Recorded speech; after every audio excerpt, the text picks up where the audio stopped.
Maybe sick, but at least I got Disney.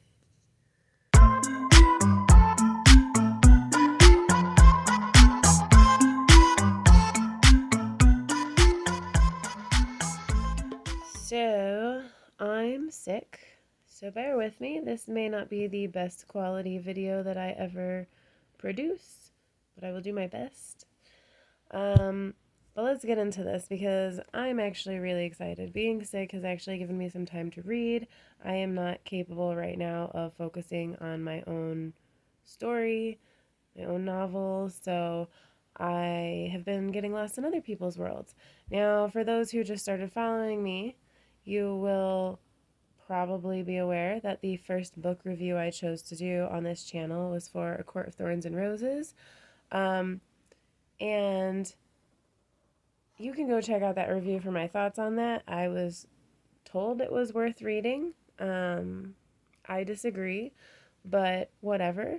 I am still reading the second one, but there's a reason that you're not getting a book review on that one right now, and you're getting this one instead today. So, but I do think it's a little, the reason I bring that up is because I think it's a little funny. So I discovered this book series. First off, I am a huge Disney fan. I know Disney has been problematic in the past. I do think they're doing a little bit better these days and actually making an effort, which is cool. That being said, in general, with nostalgia and, all of that, I love Disney. I love fairy tales. And yeah, so I have been wanting this Twisted Tales series since like literally for years now. I just didn't know it existed. Apparently, according to the internet, the first book, which I don't have yet, it's in the mail, but it was either written in 2015 or 2016. I'm not really sure why there's confusion on the publication date of that, but whatever. That being said, you don't have to read these in order. They're standalones. But for those who are unaware, the Twisted Tales are, I think there's like 14 out now, or the 14th one is coming out this year, maybe the 15th. I don't know. There's a lot. I mean, think about all the like classic Disney animated movies. So they're basically doing one of those on all of these, it looks like. And I'm fucking psyched. Because, like I said, I am a huge Disney fan, and the concept behind these is, it's so good. So, again, back to the ACOTAR thing. The reason I bring that up is because The Court of Thorns and Roses is a Beauty and the Beast retelling, which I don't think is a good one, but it is pretty obvious that that's what it is if you read it. And I just find that really funny because, so the first one of these Twisted Tales that I ordered was actually the Sleeping Beauty one because I love Maleficent. But that one is actually not even going to be here for a couple of days. And then a few days ago, before I got sick, in between gigs, I had some time to kill. And so I ran to one of the thrift bookstores here near where I live, and I happened to find this one. It was the only Twisted Tale that they had, and it is as old as time. As you can see, that's the Beast on there. So, I'm sorry, I don't know, I feel weird. So, yes, so Beauty and the Beast is also one of my most treasured Disney movies. I have always been obsessed with the story. I'm pretty sure it's the first animated Disney movie that I actually owned as a child. Um, so yeah, I identify very strongly with Belle for a lot of different reasons. And let's be real, the Beast was one of the first Disney princes that actually had a personality. Not only that, but he was super cute, like before his human form. Now, let's not be weird about this. He was an animal. Whatever. I don't care. He was really cute. I just always wanted to scratch his little ears as a child, and so I still kind of do every time I see the movie. So, that being said, yeah, Beauty and the Beast was great. The Enchanted Castle, all of the aspects to it, it was great. So, Always a favorite. And so, of course, when I saw this one, I was like, sweet. But yeah, so it looks like we're gonna talk about Beauty and the Beast some more. But this is actually a good. I wouldn't even call this necessarily a. I don't know. I don't know if this is really a retelling. You know what I mean? I don't know how to say this. So it's a twisted tale. So the idea behind these is with each twisted tale, it'll have like a premise, and this one is, what if Belle's mother was the enchantress who cursed the beast? And I'm not really sure, like I do get why they put that as the question to get you to read it, but honestly, like that's not even specifically the thing that really, in my opinion, from reading it, that's not the thing that really changed the story so much. But I guess maybe that sounded more interesting than what if Belle touched the rose. Um, so, because that's really where the twist comes in with the story. But I don't want to get into spoilers with this book. I don't think that's spoilery. It can't be. It's literally right here in the blurb on the back of the book. Um, but I don't want to get into spoilers with this because I genuinely want y'all to read this. I think that it's less likely that people have been reading the Twisted Tales than the ACOTAR series, at least based on BookTube. It seems like, which is why I didn't worry so much about spoilers with ACOTAR, because I feel like pretty much everyone's already read that piece of work. So, um, but this one, let's talk about, as non spoilery as I can, what I loved about this so much, because I really did have a great time reading this. There's aspects of it that, so it's sectioned into three parts. In the first part, you go back and forth between chapters that have chapters of Belle that literally are very reminiscent of the first portion of the Beauty and the Beast animated movie. Um, you're back and forth between those perspectives and the perspective of her father, Maurice, and that's like back in time. And it gives you all of this history, all this world building about the little town that she grows up in. It gives you back history about like the Beast's parents, the king and queen who used to like run the kingdom. Um, and it's actually very adult. Like I think technically this is like a YA book, but it gets into some like much heavier real world issues. There's moments in it that it reminds me of like reading a historical fiction, like during like the time period of Nazi Germany and other areas in real world history where people have been discriminated against because of whatever kind of difference, right?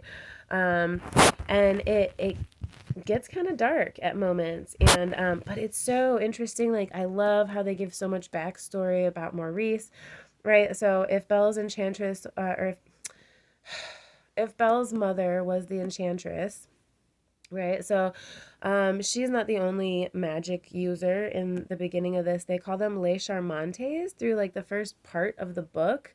Um, I think that's how you say it. Excuse me, I'm not French. Which you find out like by like almost the end of the book. You realize, I think like in the last 100 pages or so, you find out Les Charmantes really is just like what they in this world what they call fairy folk.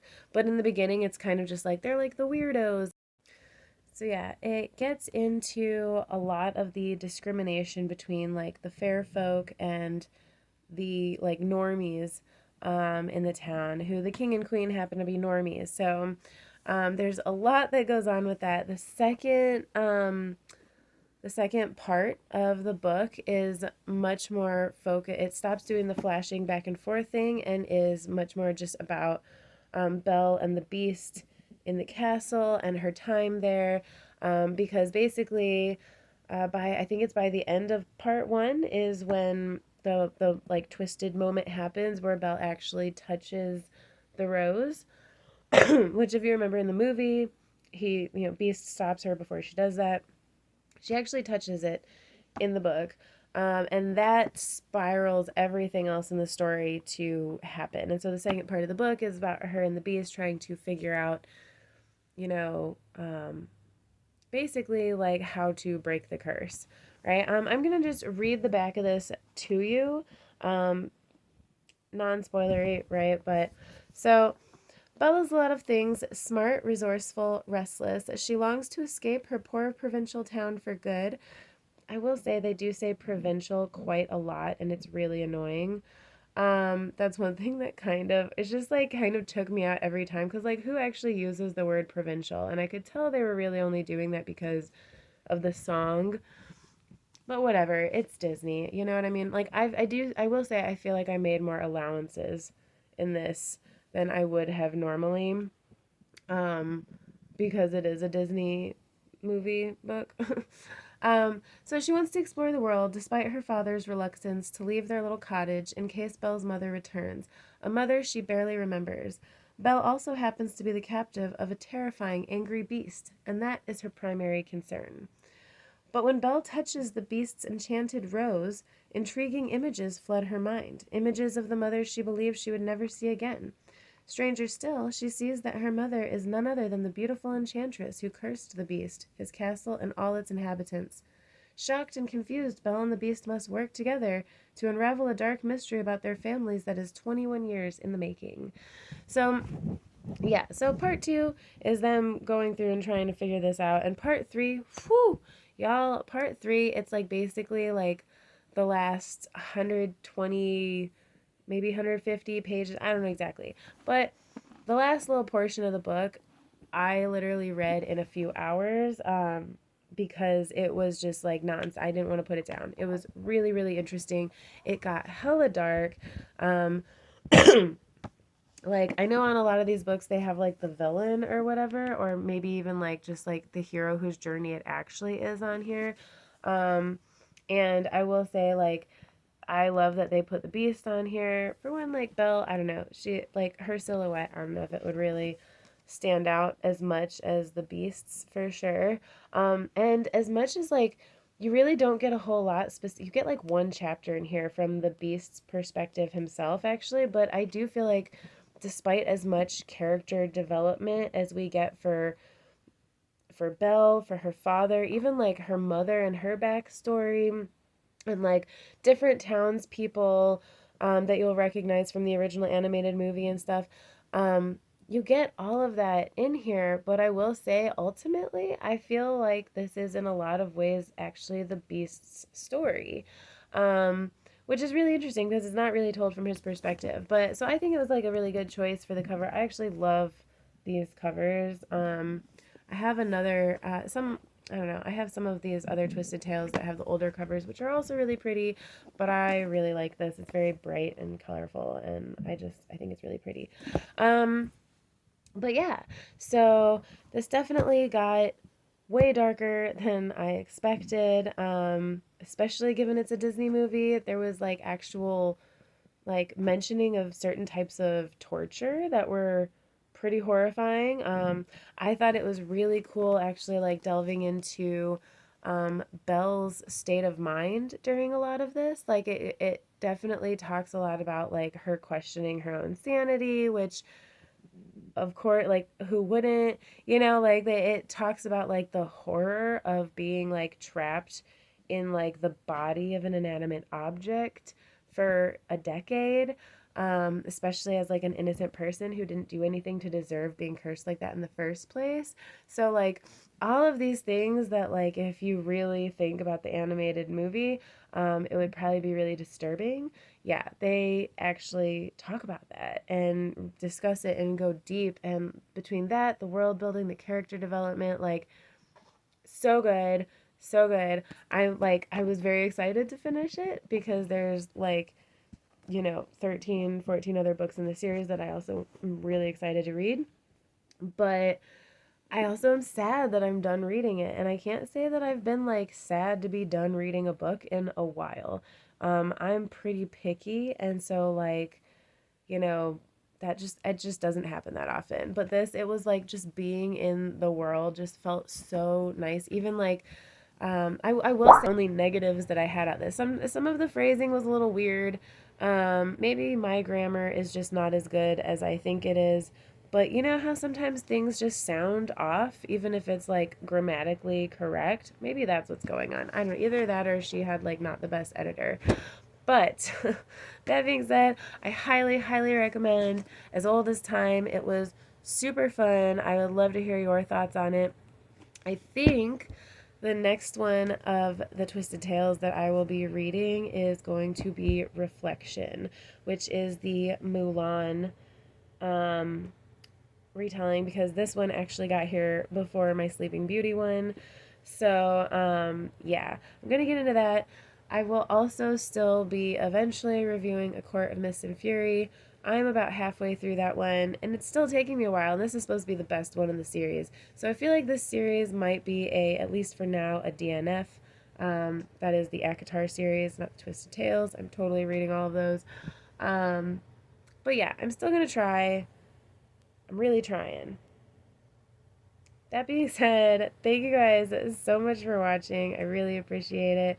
Please like, share, subscribe, comment below. Have you read any of the Twisted Tales? What are your favorites? Which ones do you highly recommend? Please don't leave any spoilers down there for anyone who may potentially be interested in reading any of these, including myself. This is the only Twisted Tales I've read so far, so.